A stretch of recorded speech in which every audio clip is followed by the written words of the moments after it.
Oke, kembali lagi di video kami. Di video ini kami akan membahas lagi sejarah Mercedes-Benz yang masuk part 3, dan di dalam video ini kami akan fokus dari sisi Daimler. Di part sebelumnya sudah sampai di mana mobil Benz ini laku di pasaran, dan ini membuat perusahaan mobil lain terpicu untuk membuat produk yang sama karena melihat Benz sudah berhasil menjual mobil. Lakunya mobil ini tentunya tak lepas dari peran istrinya yang sempat viral di masa itu, yang berhasil mengetes mobil buatan suaminya ini sejauh 100 km lebih. Pokoknya peran Tante Bertha itu sangat penting karena dia juga ikut membiayai proyek mobil suaminya ini. Jika belum tahu kisah lengkapnya bisa balik ke part 2 agar cerita ini nyambung. Link saya taruh di deskripsi. Kami sengaja membuat kisah ini menjadi beberapa part karena kisah ini sangat panjang. Di samping itu saya sendiri belum memiliki tim. Saya nulis sendiri, syuting sendiri, ngedit sendiri. Jadi mohon dukungan teman-teman untuk subscribe supaya channel kami ini berkembang. Oke, subscribe. Di channel lain banyak yang bilang bahwa Carl Benz dan Daimler ini adalah sahabat. Sahabat bagai kepompong yang mendirikan perusahaannya bersama-sama.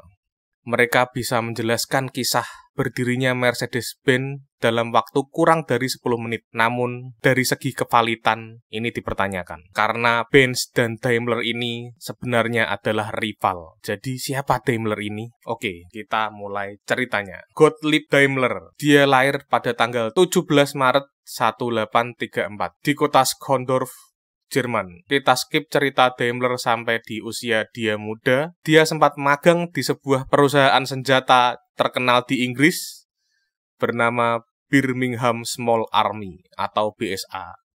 Mungkin teman-teman yang hobi otomotif, khususnya sepeda motor, tahu. Karena BSA ini akan juga menjadi produsen motor yang sangat terkenal. Selain di Inggris, dia juga sempat belajar di Perancis. Pada tahun 1865,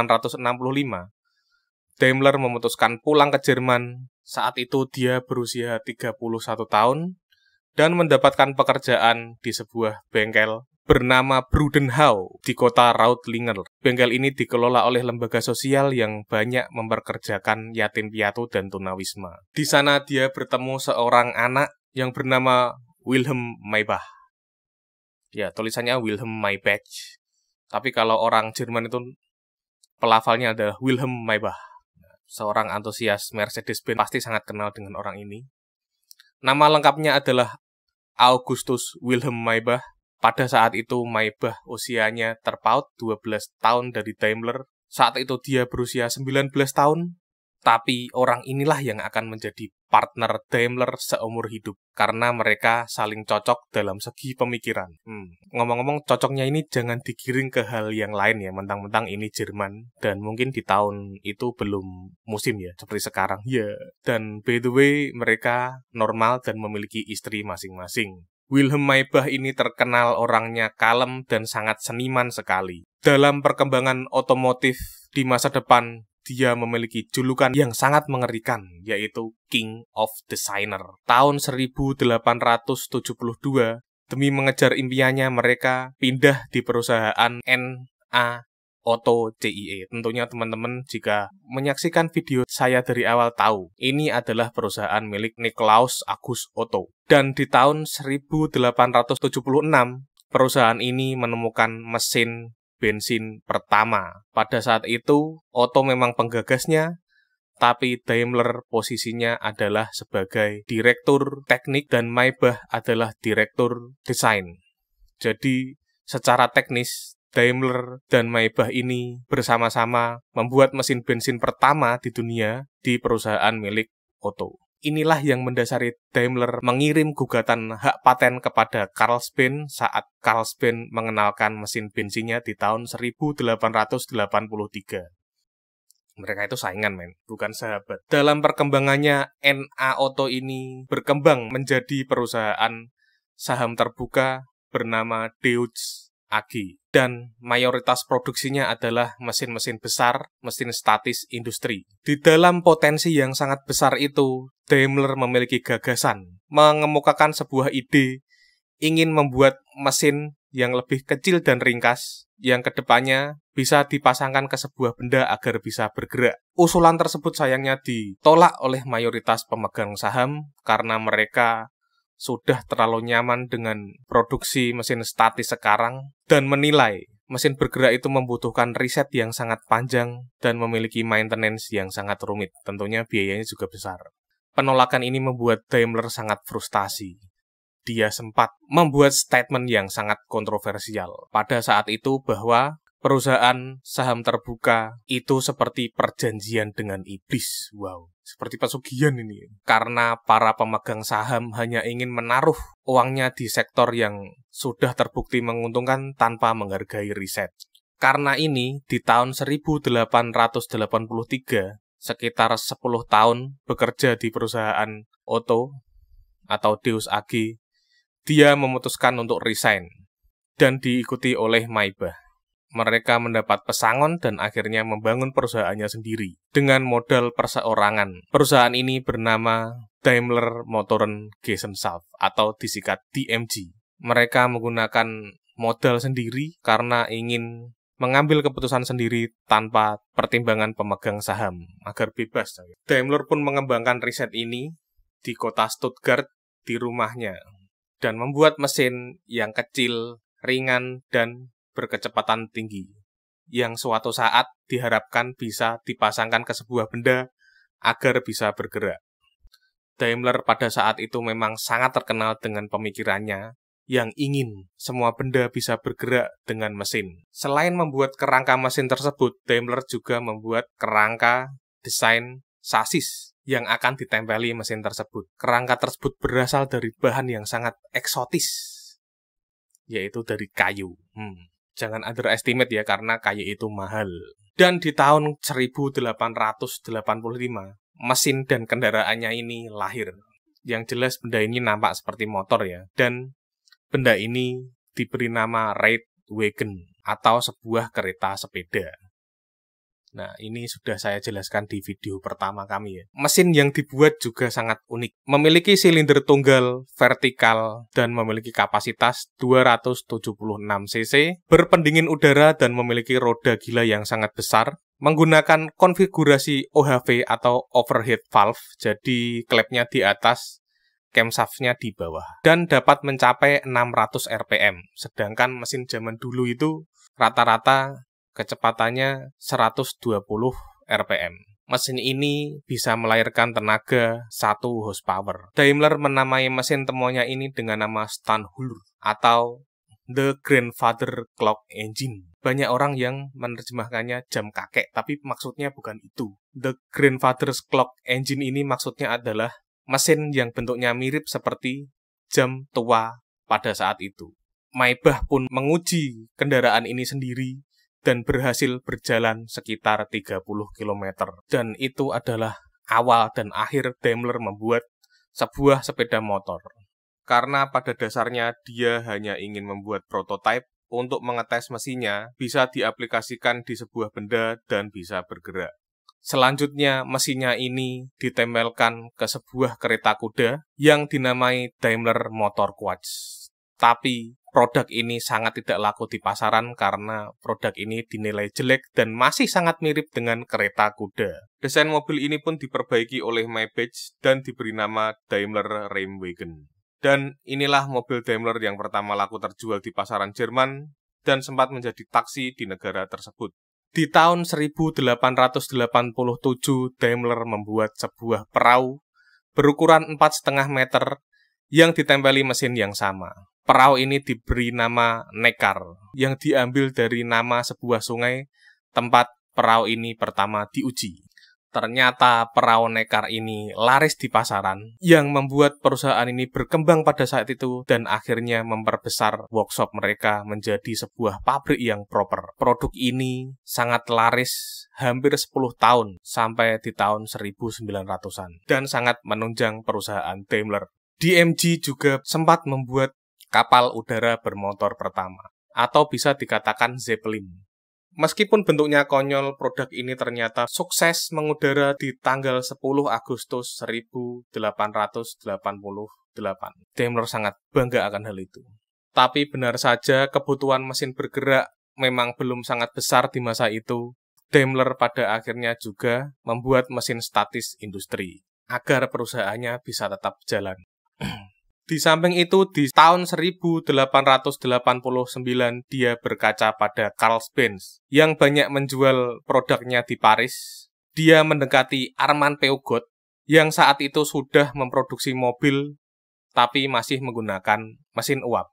Peugeot ini Pisut ya, sebenarnya adalah perusahaan yang lama. Dia berdiri tahun 1810 dengan produksi sepeda dan mesin penggiling kopi. Dan Armand Peugeot ini adalah generasi kedua. Kedatangan Daimler menemui Armand ini sangat disambut baik dan dia setuju untuk melakukan kerjasama. Peugeot pun berkembang dan menempelkan mesin Daimler di produk mobilnya.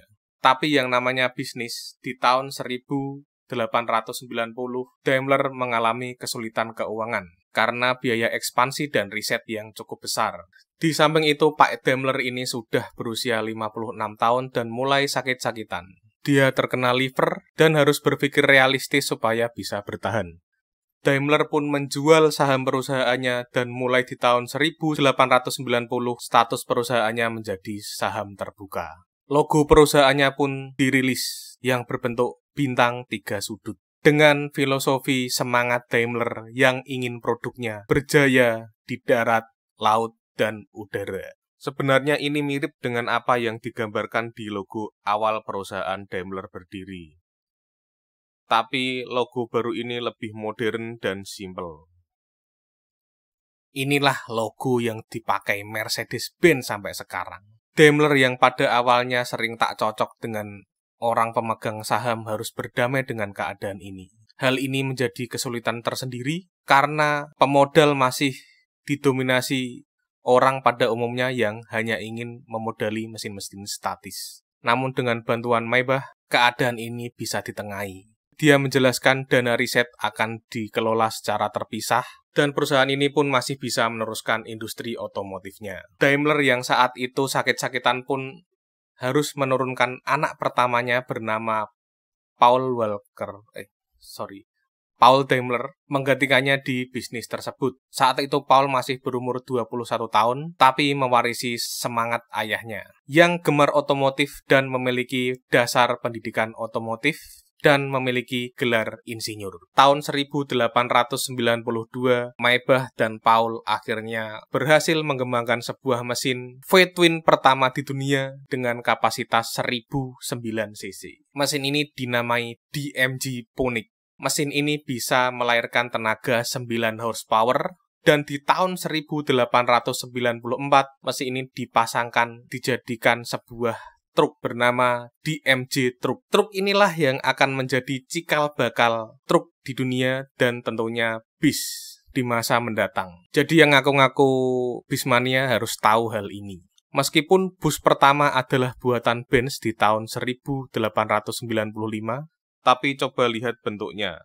Jauh dari model bus zaman sekarang. Tahun 1898, Daimler membuat bus pertamanya yang dikembangkan dari DMG Truk. Bus inilah yang menjadi cikal bakal bus modern. Truk ini sangat laku di pasaran, khususnya di pasaran Inggris untuk mobil niaga. Selain dijadikan sebuah truk, mesin ini juga dijadikan sebuah mobil bernama DMG Ponic Double Python. Kok namanya mirip produk buatan Benz kemarin ya? Jadi Python itu adalah jenis mobil yang memiliki perlindungan atap atau cover yang tidak permanen. Bisa dikatakan itu adalah cikal bakal mobil convertible atau roadster ya.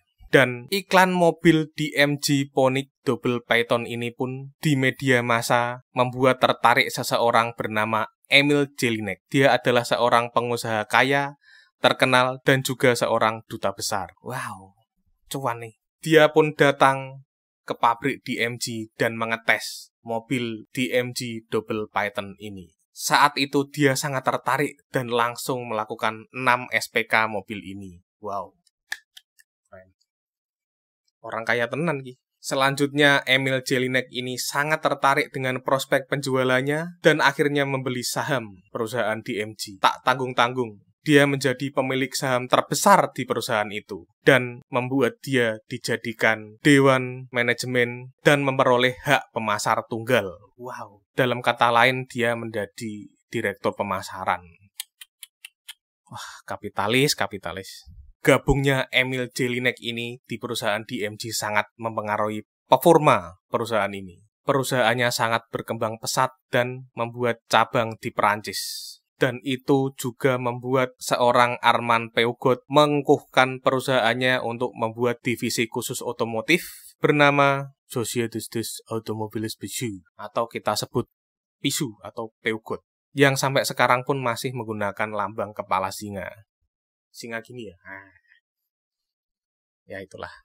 Jelinek pun memperluas promosinya sampai di ajang balap. Dia menilai balapan adalah tempat yang sangat sempurna untuk promosi dan melakukan riset. Pada tahun 1898, Maybach pun menambah karyawannya untuk mengembangkan mesin Ponic tadi agar bisa mengikuti kejuaraan ajang balap Nice-la-Turbie di Prancis. Ini adalah ajang balap yang ngetren di Prancis pada saat itu. Banyak tim privat yang masih menggunakan kereta kuda, bahkan mesin uap, dan tentunya ajang itu didominasi oleh perusahaan PISU dengan mesin Daimler-nya. Ada juga yang menggunakan kendaraan dengan basic mobil milik Benz, dan tentunya kendaraan itu juga sering menang. Balapan ini tentunya adalah cikal bakal balapan Le Mans 24 jam yang baru terbentuk di tahun 1923, dan tentunya Formula One yang terbentuk di tahun 1950. Tapi tak disangka, di ajang tersebut DMG sangat kewalahan. Mobilnya tak pernah menang, mobilnya malah terguling dipacu dalam kecepatan tinggi di tikungan. Emil Jelinek yang memiliki banyak ide ini sangat mendorong kemampuan Maybach. Saat itu Emil ingin dibuatkan mobil yang lebih cepat dan lebih bertenaga. Tapi yang namanya orang berduit kadang memang mulutnya susah dijaga. Beberapa kata-kata sering terucap dari mulut Emil dengan wajah sedikit bercanda. Istilahnya peleke lah. Kata-kata itu sering terucap seperti, "Gerobak pupukmu ini sangat pelan, saya ingin mobil yang kencang.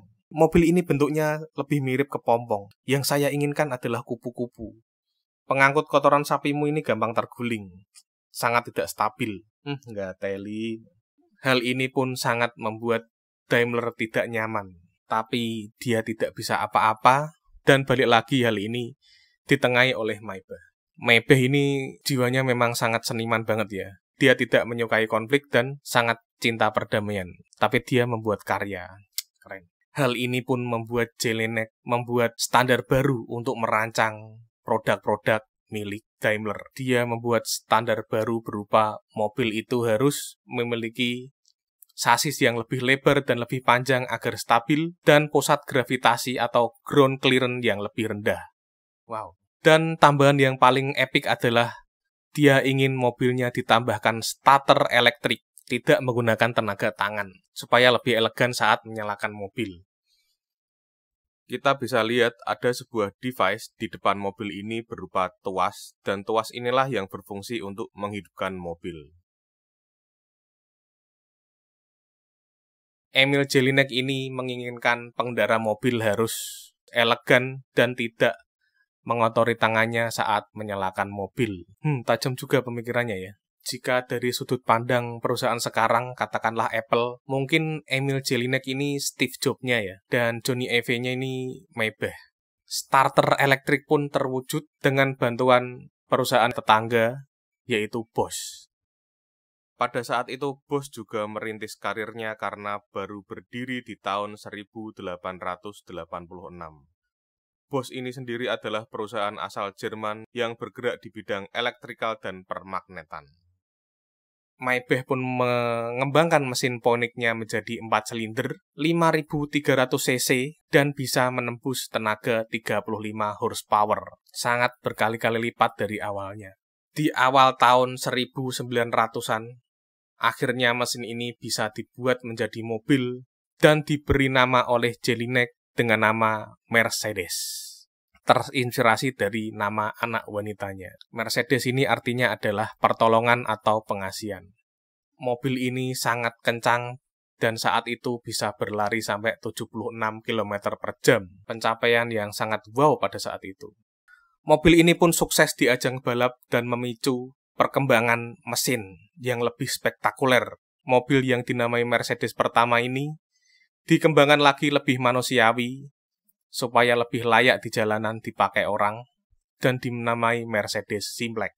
Mobil ini pun mengawali era baru otomotif pada saat itu, menuju era desain mobil modern, yang rata-rata memiliki 4 roda dan sudah jauh dari model kereta kuda. Posisi mesin yang dulunya di bawah pengemudi dipindah ke depan untuk merendahkan ground clearance, agar lebih stabil dan lebih mudah dalam perawatan. Dalam eranya, mobil ini sangat laris di pasaran dan lahir berbagai tipe untuk memenuhi kebutuhan pasar. Oke, part 3 sampai di sini dulu, sampai di mana perusahaan Daimler bersama teman-temannya sukses membuat mobil yang layak jual dan sangat laku di pasaran. Di part 3 ini sudah sampai logo Mercedes, sudah muncul nama Mercedes meskipun itu masih berupa nama mobil, dan bagaimana kisahnya dari nama produk bisa naik menjadi nama sebuah perusahaan. Kita akan lanjut di part selanjutnya.